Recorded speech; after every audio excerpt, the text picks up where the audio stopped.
Une bouteille d'eau utilisée comme projectile. Le soleil se lève à peine sur le mur des lamentations et la prière tourne à la confrontation en ce premier jour du calendrier juif. Un groupe de femmes attise la colère des ultra-orthodoxes, au point que la police est rapidement obligée d'intervenir.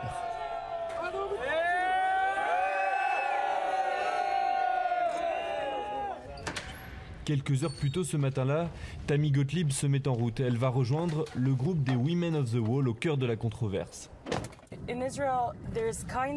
En Israël, il y a cette idée reçue qu'un groupe religieux en particulier décide de quelle manière un juif doit se comporter.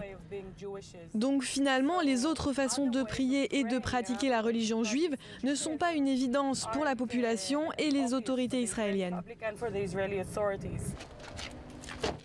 Les Women of the Wall, littéralement les femmes du mur, se retrouvent chaque mois depuis 27 ans. Leur objectif ? Obtenir que les hommes et les femmes puissent prier de la même façon dans ce lieu saint du judaïsme. Je crois vraiment au judaïsme réformé. Je pense que le mur des lamentations est pour tout le monde, pas seulement pour un groupe parmi les juifs, donc on se bat pour plus d'égalité. Le groupe part pour la prière du matin en minibus. Direction le mur des lamentations sous l'esplanade du temple. Un lieu soumis à des règles strictes. Hommes et femmes prient séparément et seuls les hommes peuvent par exemple lire dans la Torah, le livre saint.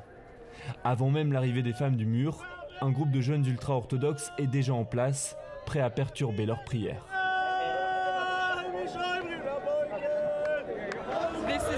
C'est plutôt inhabituel. On n'a pas eu ça depuis longtemps. Pour les ultra-orthodoxes, la présence de ces féministes est une provocation en opposition frontale avec leurs croyances.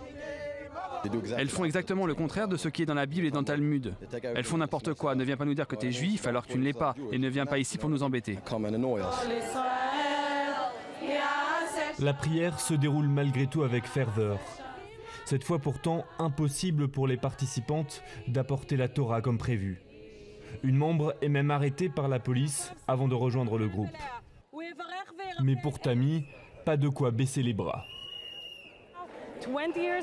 Dans 20 ans, ce sera tellement bizarre pour les gens de se dire qu'à une époque, les femmes n'avaient pas le droit de prier comme elles le voulaient.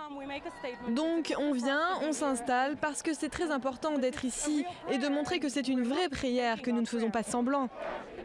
Malgré la tension, après la prière, certains groupes de différentes sensibilités religieuses finissent par discuter. Signe que le dialogue est encore possible dans une société israélienne de plus en plus divisée.